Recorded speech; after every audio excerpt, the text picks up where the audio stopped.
Hello' মাই dear students, আজি তোমালোকৰ বাবে লৈ আহিছোঁ ক্লাছ 10ৰ পাঠ্যপুথি ছ'চিয়েল ছায়েন্স বা সমাজ বিজ্ঞানৰ প্ৰথম খণ্ড ইতিহাস বা হিষ্টৰীৰ অন্তৰ্গত অধ্যায় নম্বৰ 2 বা চেপ্টাৰ 2 থকা মহাত্মা গান্ধী আৰু ভাৰতৰ স্বাধীনতা সংগ্ৰাম অধ্যায়টো আজি আমি ভালকৈ আলোচনা কৰিম। আৰু এই দ্বিতীয় নম্বৰ অধ্যায়টোত যিমানখিনি অতি চমু প্ৰশ্ন উত্তৰ, যেনেকৈ দেখা পাইছা তোমালোকে অনুশীলনীত থকা অতি চমু প্ৰশ্নৰ উত্তৰ বা দীঘল প্ৰশ্নৰ উত্তৰ, লগতে পাঠৰ ভিতৰুৱা যিমানখিনি MCQ আহে সেইখিনি আমি গোটেইখিনি বহুত ভালকৈ আলোচনা কৰিম। গতিকে মৰমৰ ষ্টুডেণ্টছ, তোমালোকে ভিডিঅ'টো স্কিপ নকৰাকৈ প্ৰথমৰ পৰা লাষ্টলৈকে ভালকৈ চাবা। বহুত ইম্পৰ্টেণ্ট কুৱেশ্যন আমি আজি আলোচনা কৰিম। প্ৰথমতে আলোচনা কৰিম অতি চমু প্ৰশ্নৰ উত্তৰ। প্ৰথম কুৱেশ্যনটো আছে, মহাত্মা গান্ধীৰ কেতিয়া জন্ম হৈছিল? উত্তৰ: মহাত্মা গান্ধীৰ জন্ম হৈছিল 1869 চনৰ 2 অক্টোবৰ তাৰিখে গুজৰাটৰ পোৰবন্দৰ নামৰ ঠাইত জন্ম হৈছিল। কুৱেশ্যন নম্বৰ 2, সত্যাগ্ৰহৰ কৌশল গান্ধীয়ে কোন দেশত পোনপ্ৰথমে প্ৰয়োগ কৰিছিল? এইটোৰ উত্তৰ হ'ব, সত্যাগ্ৰহৰ কৌশল গান্ধীয়ে পোনপ্ৰথমে দক্ষিণ আফ্ৰিকাত বা ছাউথ আফ্ৰিকাত প্ৰয়োগ কৰিছিল। প্ৰশ্ন নম্বৰ 3, ৰবীন্দ্ৰনাথ ঠাকুৰে কিয় নাইট উপাধি ত্যাগ কৰিছিল? উত্তৰ: জালিয়ানৱালাবাগৰ হত্যাকাণ্ডৰ প্ৰতিবাদত ৰবীন্দ্ৰনাথ ঠাকুৰে ব্ৰিটিছ চৰকাৰে দিয়া নাইট উপাধি ত্যাগ কৰিছিল। প্ৰশ্ন নম্বৰ 4, কাৰ নেতৃত্বত ভাৰতৰ খিলাফত আন্দোলন সূচনা কৰা হৈছিল? উত্তৰ: মৌলানা শওকত আলী আৰু মহম্মদ আলীৰ নেতৃত্বত ভাৰতত খিলাফত আন্দোলনৰ সূচনা হৈছিল। কুৱেশ্যন নম্বৰ 5, চৌৰি চৌৰা ঘটনা কেতিয়া সংঘটিত হৈছিল? উত্তৰ: চৌৰি চৌৰা ঘটনা 1922 চনৰ 5 ফেব্ৰুৱাৰীত সংঘটিত হৈছিল। এইটো ইম্পৰ্টেণ্ট হয়, তোমালোকে ডেটটো ভালকৈ মনত ৰাখিবা।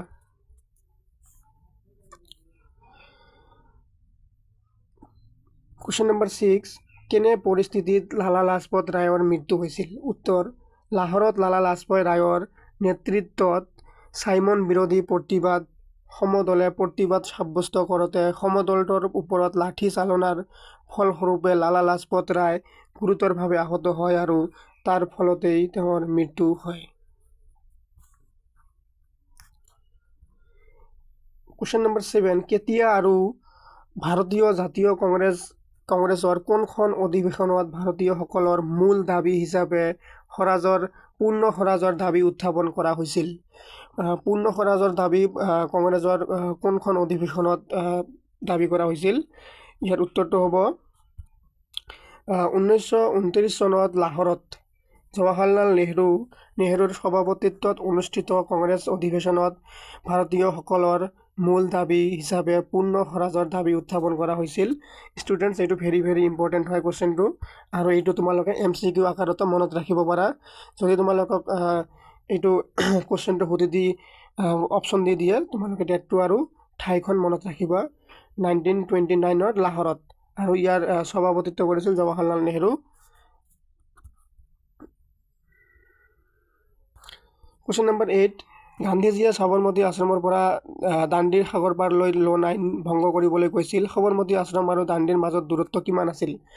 উত্তৰ হ'ব, সবৰমতী আশ্ৰম আৰু দাণ্ডিৰ মাজত দূৰত্ব আছিল 385 কিলোমিটাৰ।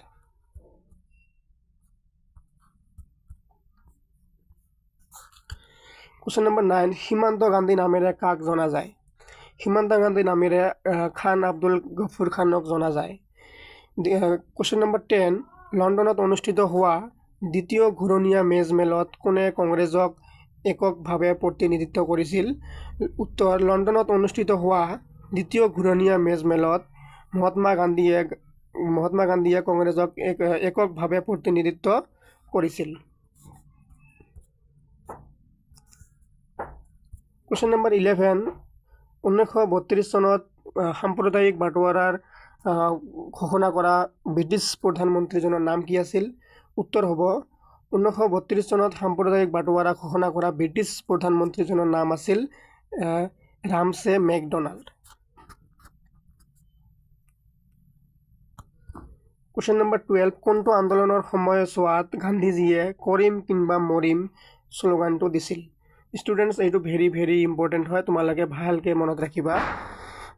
যিহেতু চেপ্টাৰটো গান্ধীজীৰ ওপৰতে হয়, গান্ধীজীৰ শ্লোগান, তাৰপিছত গান্ধীজীয়ে প্ৰকাশ কৰা কাকত বাতৰি কাকত এইবোৰ ইম্পৰ্টেণ্ট হয়, এইবোৰ তোমালোকে ভালকৈ মনত ৰাখিবা। আৰু কৰিম কিংবা মৰিম, ভাৰত ত্যাগ আন্দোলনৰ সময়ছোৱাত গান্ধীজীয়ে কৰিম কিংবা মৰিম শ্লোগানটো দিছিল। কুৱেশ্যন নম্বৰ 13, আজাদ হিন্দ ফৌজৰ প্ৰতিষ্ঠাতা কোন? উত্তৰ, আজাদ হিন্দ ফৌজৰ প্ৰতিষ্ঠাতা হ'ল captain Sohan Singh. Question number 14, মোক তেজ দিয়া, মই তোমালোকক স্বাধীনতা দিম, এই বিখ্যাত বাণীটো কোন ভাৰতীয় নেতাৰ আছিল? উত্তৰ, মোক তেজ দিয়া, মই তোমালোকক স্বাধীনতা দিম, এই বিখ্যাত বাণীটো নেতাজী সুভাষ চন্দ্ৰ বসুৰ আছিল।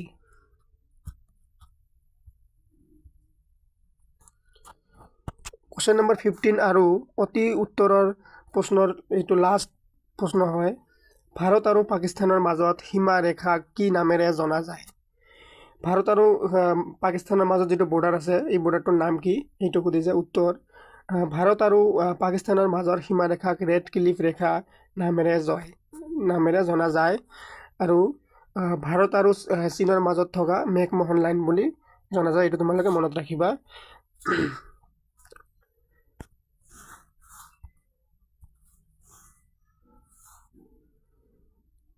ষ্টুডেণ্টছ, এতিয়া আমি আলোচনা কৰিম মাল্টিপল চইচ কুৱেশ্যন বা MCQ। MCQবোৰ পাঠৰ ভিতৰৰ পৰা যিমানখিনি MCQ হ'ব পাৰে পাঠৰ ভিতৰৰ পৰা পঢ়ি উলিওৱা হৈছে।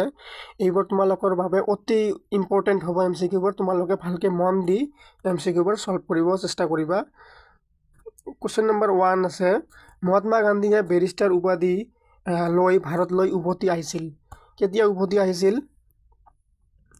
উত্তৰ হ'ব 1891, 1891 চনত মহাত্মা গান্ধীয়ে লণ্ডনৰ পৰা বেৰিষ্টাৰ উপাধি লৈ উভতি আহিছিল।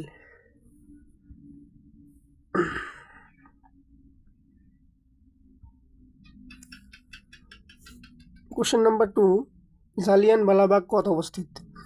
ইয়াৰ উত্তৰ হ'ব জালিয়ানৱালাবাগ পাঞ্জাৱত অৱস্থিত।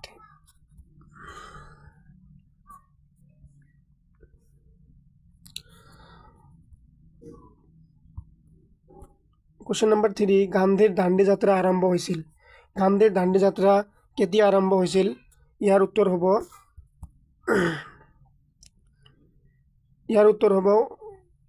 অপশ্যন নম্বৰ 1, 1930 চনৰ 12 মাৰ্চত গান্ধীয়ে দাণ্ডী যাত্ৰা আৰম্ভ কৰিছিল।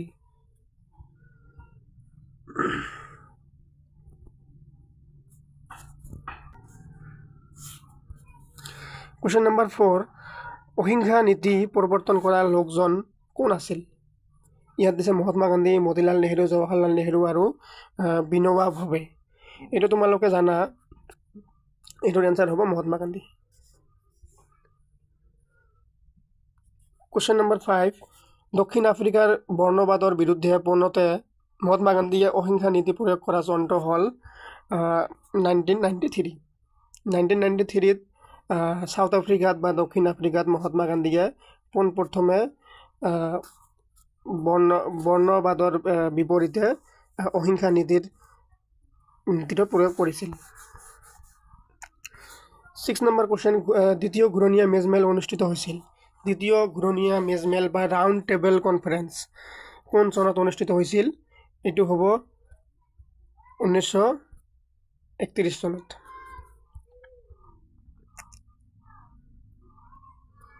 কুৱেশ্যন নম্বৰ 7, মুছলিম লীগে মুক্তি দিৱস হিচাপে পালন কৰে কোনটো তাৰিখত পালন কৰিছিলে? ইয়াৰ উত্তৰ হ'ব 1939 চনৰ 22 ডিচেম্বৰত। এইটো এটা ভেৰি ভেৰি ইম্পৰ্টেণ্ট কুৱেশ্যন হয়, এইটো ভালকৈ মনত ৰাখিবা। মুছলিম লীগে মুক্তি দিৱস হিচাপে পালন কৰে, কেতিয়া পালন কৰে? 1939 22 ডিচেম্বৰ, 1939 চনৰ 22 ডিচেম্বৰত। কুৱেশ্যন নম্বৰ 8, সত্যাগ্ৰহৰ ভিত্তি কি আছিল? সত্যাগ্ৰহৰ ভিত্তি আছিল অহিংসা। ইয়াৰ এনচাৰ হ'ব অহিংসা। কুৱেশ্যন নম্বৰ 9, কোনটো শব্দ গান্ধীজীয়ে দক্ষিণ আফ্ৰিকাত প্ৰথমে ব্যৱহাৰ কৰিছিল? এইটো হ'ব সত্যাগ্ৰহ।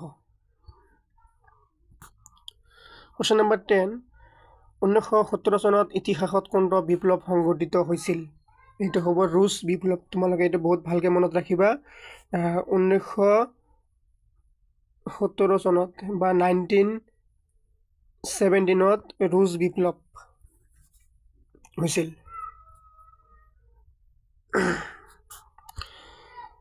কোৱেশ্চন নম্বৰ 11, সীমান্ত গান্ধী হিচাপে জনা যায়। কাক জনা যায়? খান আব্দুল খানক জনা যায়। এতিয়া তোমালোকে জানা কোৱেশ্চন নম্বৰ 12, গান্ধীজীয়ে কৰিম কিংবা মৰিম শ্লোগানটো কোনটো আন্দোলনৰ সময়ত দিছিল? এইটোৰ এনচাৰ হ'ব ভাৰত ত্যাগ আন্দোলনৰ সময়ত দিছিল। কোৱেশ্চন নম্বৰ 13, সবৰমতী আশ্ৰম অৱস্থিত। সবৰমতী আশ্ৰম ক'ত অৱস্থিত? গুজৰাটত অৱস্থিত। চৌৰি সংঘৰ্ষ সংঘটিত হৈছিল 1922 চনত 5 ফেব্ৰুৱাৰীৰ তাৰিখত। এতিয়া আমি আলোচনা কৰিম অনুশীলনীত থকা দীঘল উত্তৰৰ প্ৰশ্ন। দীঘল উত্তৰৰ প্ৰশ্নবোৰ এতিয়া আমি আলোচনা কৰিম। প্ৰশ্ন নম্বৰ 1ত আছে সত্যাগ্ৰহ বুলিলে কি বুজা? তাৰপিছত দিছে যি তিনিটা স্থানীয় বিবাদৰ ক্ষেত্ৰত গান্ধীজীয়ে সত্যাগ্ৰহক প্ৰথমতে প্ৰয়োগ কৰিছিল সেই তিনিটাৰ বিষয়ে সংক্ষিপ্ত ৰূপত লিখা। গান্ধীজীয়ে যি তিনিটা স্থানীয় ঘটনাৰ বাবে তেওঁ সত্যাগ্ৰহ প্ৰথমতে প্ৰয়োগ কৰিছিল সেই তিনিটা ঘটনা লিখিব লাগিব। লগতে সত্যাগ্ৰহ কি বুলিলে কি বুজা সেইটো লিখিব দিছে। উত্তৰ, সত্যাগ্ৰহ শব্দটো সত্য বা আগ্ৰহ শব্দ দুটা লগ হৈ সৃষ্টি হৈছে। ইয়াৰ অৰ্থ হৈছে সত্যৰ প্ৰতি আগ্ৰহ। সত্যাগ্ৰহৰ ভিত্তি হৈছে অহিংসা আৰু সত্য। যি তিনিটা স্থানীয় বিবাদৰ ক্ষেত্ৰত গান্ধীজীয়ে সত্যাগ্ৰহক প্ৰথমতে প্ৰয়োগ কৰিছিল সেই তিনিটাৰ বিষয়ে তলত উল্লেখ কৰা হ'ল। প্ৰথমটো হ'ল 1917 চনত গান্ধীজীয়ে বিহাৰৰ চম্পাৰণত তেওঁ ভূস্বামীসকলৰ বিপক্ষে সাধাৰণ কৃষকসকলক নেতৃত্ব প্ৰদান কৰিছিল আৰু কৃষকসকল সফল হৈছিল। এটা তোমালোকে MCQ বা শৰ্ট কুৱেশ্যন হিচাপত মনত ৰাখিবলৈ চেষ্টা কৰিবা যে বিহাৰৰ চম্পাৰণত যিটো ঘটনা হৈছিল কোন চনত হৈছিল? 1917 চনত হৈছিল। এটা তোমালোকে ভালকৈ মনত ৰাখিবা। দ্বিতীয় ঘটনাটো হ'ল 1918 চনত গুজৰাটৰ খেৰাত খেতি নষ্ট হোৱা সত্ত্বেও চৰকাৰে অত্যাধিক ৰাজহ আৰোপ কৰিছিল। মহাত্মা গান্ধীয়ে কৃষকসকলৰ হৈ মাত মাতিছিল আৰু কৃষকসকলৰ ৰাজহ ৰেহাইৰ দাবী মানি নোলোৱালৈকে ৰাজহ পৰিশোধন কৰিবলৈ তেওঁলোকক পৰামৰ্শ প্ৰদান কৰিছিল। তৃতীয় নম্বৰ ঘটনাটো হ'ল আহমেদাবাদৰ মিল শ্ৰমিক আৰু মিল মালিকসকলৰ মাজৰ বিবাদ মীমাংসা কৰিবলৈ সত্যাগ্ৰহক কৌশল হিচাপে প্ৰয়োগ কৰিছিল। এই তিনিটা হ'ল স্থানীয় ঘটনা যিবোৰৰ কাৰণে মহাত্মা গান্ধীয়ে সত্যাগ্ৰহ কৌশল ব্যৱহাৰ কৰিছিল। এতিয়া আমি কুৱেশ্যন নম্বৰ 2, ভাৰত খিলাফত আন্দোলন কিয় আৰম্ভ হৈছিল? ভাৰতত খিলাফত আন্দোলন কিয় আৰম্ভ হৈছিল? উত্তৰ, ভাৰতত খিলাফত আন্দোলন আৰম্ভ হোৱাৰ কাৰণবোৰ তলত উল্লেখ কৰা হ'ল। প্ৰথম বিশ্বযুদ্ধত তুৰ্কীসকলৰ পৰাজয় হোৱাত খলিফাৰ ক্ষমতা হ্ৰাস পাইছিল। যেতিয়া মুছলমানসকলে উপলব্ধ কৰিছিল যে তেওঁলোকৰ আধ্যাত্মিক গুৰু খলিফাৰ তুৰস্কাৰ পবিত্ৰ ঠাইবোৰৰ পৰা নিয়ন্ত্ৰণ নাইকিয়া হৈছে তেতিয়া তেওঁলোকে যথেষ্ট শংকিত হৈ পৰিছিল। গতিকে ইছলামৰ আধ্যাত্মিক গুৰু খলিফাক পূৰ্বৰ মৰ্যাদালৈ ঘূৰাই আনাৰ উদ্দেশ্যে মৌলানা চৌকত আলী আৰু মহম্মদ আলীৰ নেতৃত্বত ভাৰতৰ মুছলমানসকলে খিলাফত আন্দোলন আৰম্ভ কৰিছিল। গান্ধীজীয়ে ৰাষ্ট্ৰীয় স্বাৰ্থত হিন্দু মুছলমানৰ লোকসকলক ঐক্যবদ্ধ কৰাৰ লক্ষ্যৰে এই আন্দোলনলৈ মুকলি সমৰ্থন আগবঢ়াইছিল আৰু এনেকৈয়ে আন্দোলন গঢ়ি উঠিছিল। তোমালোকে এটা কুৱেশ্যন মনত ৰাখিবা ইয়াৰ পৰা যে ভাৰতত খিলাফত আন্দোলন কোনে আৰম্ভ কৰিছিল? এইটো হ'ব মৌলানা চৌকত আলী আৰু মহম্মদ আলী। এই নামটোতে তোমালোকে ভালকৈ মনত ৰাখিবা যে ভাৰতত খিলাফত আন্দোলন কোনে আৰম্ভ কৰিছিল। ইয়াৰ এনচাৰ হ'ব মৌলানা চৌকত আলী আৰু মহম্মদ আলী।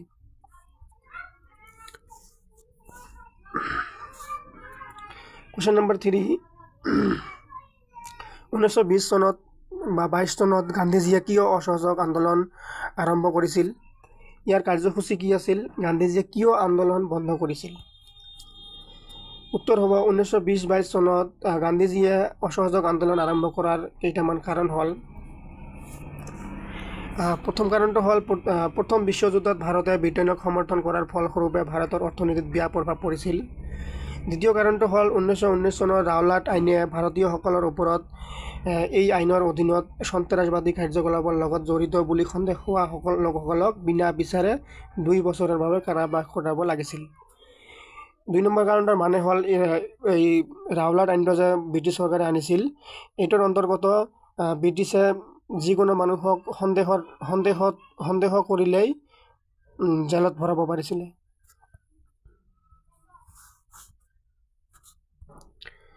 আৰু 9 নম্বৰ কাৰণটো আছিলে 1919 চনত জালিয়ানৱালাবাগৰ হত্যাকাণ্ডই ভাৰতীয়সকলক ব্ৰিটিছৰ ৰাজত্ব শেষ কৰিবলৈ দৃঢ় সংকল্পবদ্ধ কৰিছিল। এইবোৰ আছিল অসহযোগ আন্দোলনৰ কিছুমান কাৰণ। এতিয়া আমি পঢ়িম অসহযোগ আন্দোলনৰ কেইটামান কাৰ্যসূচী। কি কৰিছিল অসহযোগ আন্দোলনৰ কাৰণে। 1 নম্বৰ কাৰ্যসূচী আছিল দেশৰ বিভিন্ন স্থানত বিদেশী বস্তু বৰ্জন। বিদেশী বস্তু বৰ্জন আৰু সুৰা বিক্ৰী কৰা দোকানবোৰৰ বৰ্জন কৰা হৈছিল।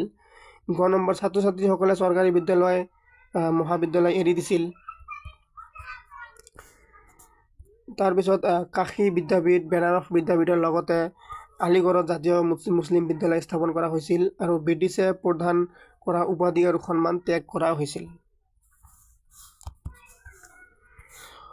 1922 চনৰ 5 ফেব্ৰুৱাৰী তাৰিখে উত্তৰ প্ৰদেশত চৌৰি চৌৰাত এইটো কিয় বন্ধ কৰিছিল অসহযোগ আন্দোলন গান্ধীজীয়ে, এইটো কাৰণ হ'ল এইটো। 1922 চনৰ 5 ফেব্ৰুৱাৰী তাৰিখে উত্তৰ প্ৰদেশৰ চৌৰি চৌৰাত স্থানীয় পুলিচ আৰু প্ৰতিবাদকাৰীৰ মাজত হিংসাত্মক সংঘৰ্ষ সংঘটিত হৈছিল।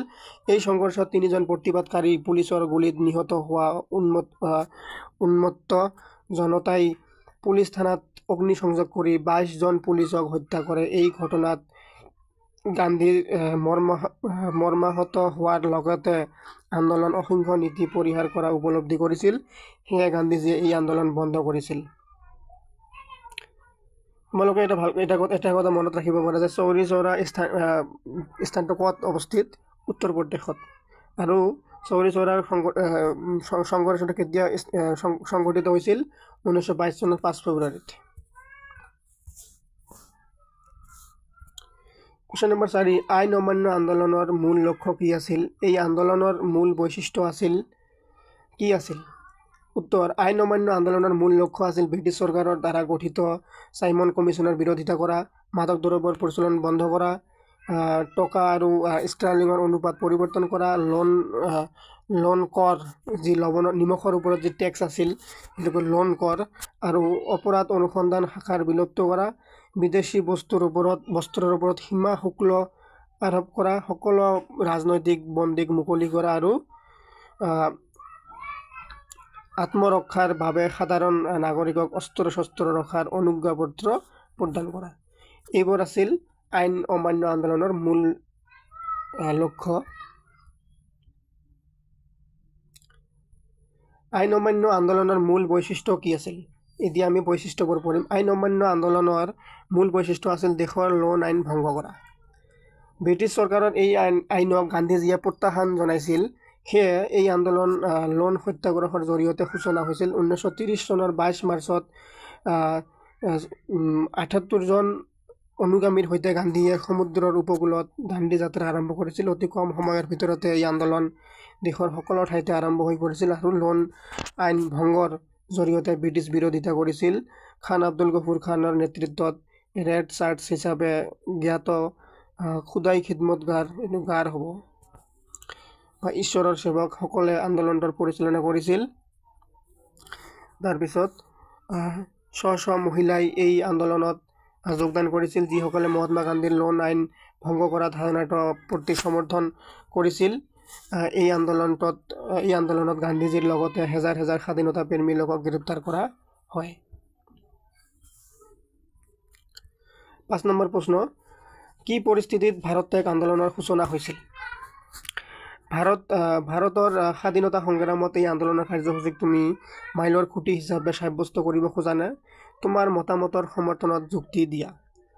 উত্তৰ, ভাৰত ত্যাগ আন্দোলনৰ সূচনা হোৱা পৰিস্থিতিসমূহ হ'ল: 1 নম্বৰ আছে ক নম্বৰ কাৰণটো হ'ল ক্ৰিপছ মিছনৰ ব্যৰ্থতা, খ নম্বৰ আছে পূৰ্ববংগৰ সন্ত্ৰাস, তাৰপিছত গ নম্বৰ আছে ব্ৰিটিছ চৰকাৰে ব্ৰিটিছে ভাৰতক সুৰক্ষা প্ৰদান কৰিব নোৱাৰিব বুলি ভাৰতীয়সকলৰ মনত উদয় হোৱা উপলব্ধি এই তীব্ৰ গণ আন্দোলনে ভাৰতৰ ব্ৰিটিছ চৰকাৰৰ ভেটি কঁপাই তুলিছিল। দেশৰ স্বাধীনতা লাভৰ বাবে মহাত্মা গান্ধীয়ে আৰম্ভ কৰা শেষৰটো আন্দোলন আছিল ভাৰত ত্যাগ আন্দোলন। আৰু 1942 চনৰ 8 আগষ্টত মুম্বাইত মিলিত হৈ নিখিল ভাৰত কংগ্ৰেছ কমিটিয়ে ভাৰত ত্যাগ আন্দোলনৰ প্ৰস্তাৱ গৃহীত কৰে। তোমালোকে ইয়াৰ পৰা এটা কোৱেশ্চন ভালকৈ মনত ৰাখিব পাৰা যে ভাৰত ত্যাগ আন্দোলনৰ প্ৰস্তাৱটো কোন চনত আৰু ক'ত গৃহীত কৰা হৈছিল। এইটো 1942 চনৰ 8 আগষ্টত মুম্বাইত মিলিত নিখিল ভাৰত কংগ্ৰেছ কমিটিয়ে ভাৰত ত্যাগ আন্দোলনৰ প্ৰস্তাৱ গৃহীত কৰে। এইটো বহুত ইম্পৰ্টেণ্ট হয়, তোমালোকে মনত ৰাখিব পাৰা। ইয়াত গান্ধীৰ কৰিম কিংবা মৰিম ধ্বনিৰ প্ৰেৰণাত উদ্বুদ্ধ হৈ সমগ্ৰ দেশে আন্দোলনত জঁপিয়াই পৰিছিল। সমগ্ৰ দেশতে হৰতালৰ লগতে বিদেশী সমগ্ৰ পূৰ্ণ দোকান ঘৰ ভাঙি চুৰমাৰ কৰা হৈছিল। ই ভাৰতীয়সকলৰ জাতীয়তাবাদী ভাৱধাৰাৰ গভীৰতা, সংগ্ৰাম আৰু ত্যাগৰ সামূহিক প্ৰদৰ্শন আৰু অন্যান্য উদাহৰণ আছিল। তাৰপিছত ভাৰতীয়সকলৰ জাতীয়বাদী ভাৱধাৰাৰ গভীৰতা, সংগ্ৰাম আৰু ত্যাগৰ সামূহিক প্ৰদৰ্শন আৰু অন্যান্য উদাহৰণ আছিল। এই ঐতিহাসিক আন্দোলনটোৱে স্বাধীনতাৰ দাবীক জাতীয়তাবাদী আন্দোলনৰ তাৎক্ষণিক কাৰ্যসূচীলৈ পৰিণত কৰিছিল। কুৱেশ্যন নম্বৰ 6, ভাৰতীয় জাতীয় সেনা বাহিনীৰ বিষয়ে এটা চমু টোকা লিখা। উত্তৰ: ভাৰতীয় সেনা বিষয়াৰ কেপ্টেইন সোহন সিং ভাৰতীয় জাতীয় সেনা বাহিনীৰ ধাৰণাটো পোনপ্ৰথমে গ্ৰহণ কৰিছিল। 1942 চনৰ জুন মাহত বেংককত অনুষ্ঠিত হোৱা সন্মিলনত ৰাজবিহাৰী বসুক সভাপতি হিচাপে নিৰ্বাচিত কৰা হৈছিল আৰু তাতেই ভাৰতীয় জাতীয় সেনা বাহিনী বা আজাদ হিন্দ ফৌজৰ পুনৰুজ্জীৱিতকৰণ কৰাৰ সিদ্ধান্ত গ্ৰহণ কৰা হৈছিল।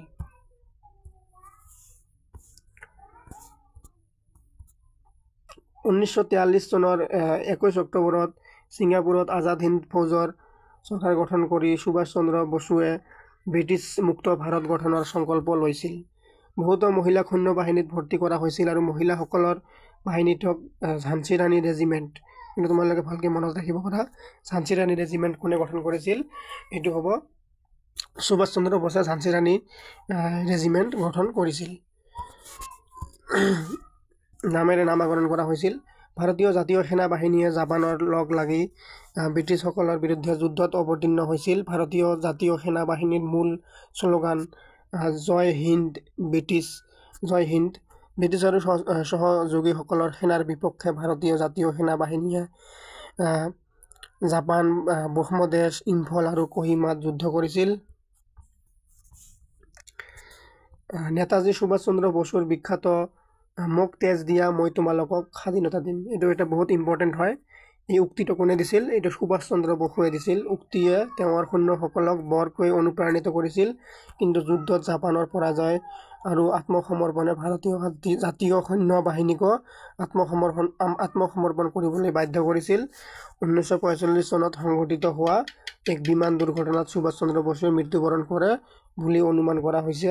ভাৰতীয় জাতীয় সেনা বাহিনীয়ে স্বাধীনতা প্ৰাপ্তিৰ হকে ভাৰতৰ জাতীয় সংগ্ৰামত স্মৰণীয় ভূমিকা পালন কৰিছে। ইয়াৰ পৰা তোমালোকে এটা বস্তু মনত ৰাখিবা যে 1945 চনত সুভাষ চন্দ্ৰ বসুৰ মৃত্যুবৰণ কৰিছিল।